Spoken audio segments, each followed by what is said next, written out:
Good evening. Today we are going to peek into a place where children are usually not allowed. The dressing room. The place where the fairy tale ends and real life begins.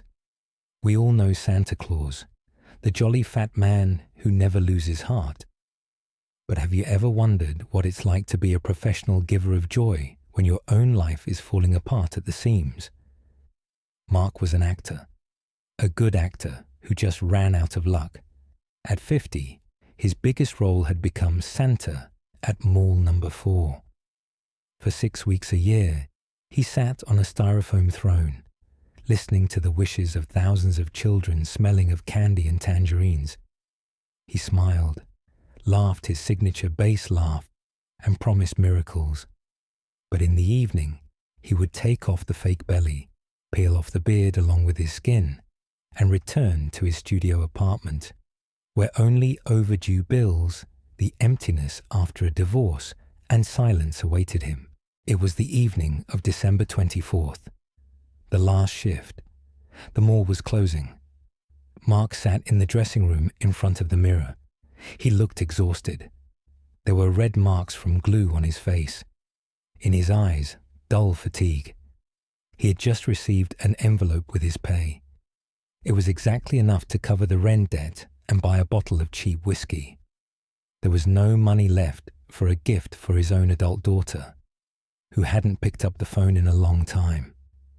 "Merry Christmas, Mark," the guard grunted, passing by. "Yeah, try not to cough," Mark replied. He put on his regular coat over the red suit pants. He didn't have the energy to change, and walked out into the street. Wet snow was falling. The city was celebrating. But Mark felt like a fraud. "I sell hope," he thought, lighting a cigarette. "While I am bankrupt in every sense," he walked into a 24-hour diner on the corner. It was his ritual, a burger and coffee in solitude. At the next table sat a young guy. He looked about 25, wearing a work jacket with dirty hands. In front of him lay a phone and a handful of change. He was counting the coins, losing count, and starting over. Mark didn't want to look. He wanted to eat, but the actor's habit of observing people took over. The guy dialed a number. "Hi, Bunny," he said into the phone. His voice was trembling. "Yes, Daddy will be there soon. No, Santa hasn't forgotten. It's just..."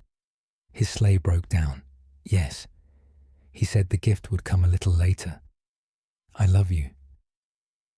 The guy hung up and covered his face with his hands. His shoulders shook silently. Mark knew that gesture. It was the gesture of a man who had lost the fight against circumstances. Mark looked at his envelope of cash, then at his cooling burger, then at his reflection in the dark window. In the glass, he didn't see a tired loser. He saw the shadow of Santa himself. "You're an actor, damn it," he told himself. "Play your best scene." Mark stood up. He adjusted his coat, squared his shoulders, and walked over to the guy's table. "Hey, son," he said in his deep, booming, scene number 1 voice. The very voice that made children freeze in awe. The guy looked up with tear-stained eyes. "Did you forget?" Mark asked sternly, but with warmth. "We agreed to meet at the employee entrance. I've been looking for you for half an hour." The guy looked at him like he was crazy. He saw a grey-haired man in a coat and red pants. "Excuse me?" he whispered. Mark leaned closer and placed his envelope of money on the table. "The sleigh is fixed," Mark said, looking the guy straight in the eye. "This is the North Pole bonus for good work this year. Go and buy what you promised. The toy store around the corner is still open if you knock." The guy was stunned. He looked at the envelope, then at Mark. "I can't. This is yours."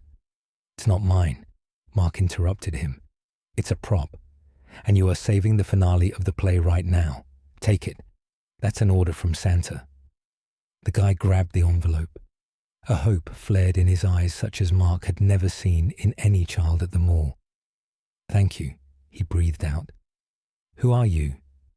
Mark winked and, pulling up his hood, headed for the exit. "I'm just a seasonal worker, kid. Merry Christmas."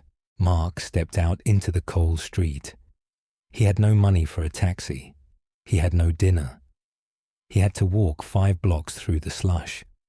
But suddenly, he felt a strange warmth in his chest.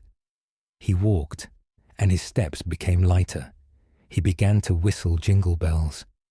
For the first time in 20 years, Mark realized he wasn't pretending. All those years, he hadn't been lying to the children. He had been training. The beard might be fake. The belly might be padded. But the desire to give your last dime to light a spark in another person's eyes, that is the real magic. That night, Mark, a poor actor without a penny in his pocket, was the richest man in the city, because Santa is not a costume. It is a state of soul. If you think you have nothing, look closer. Perhaps you have exactly what will save someone's Christmas. And remember, real miracles are made with your own hands, without any magic at all.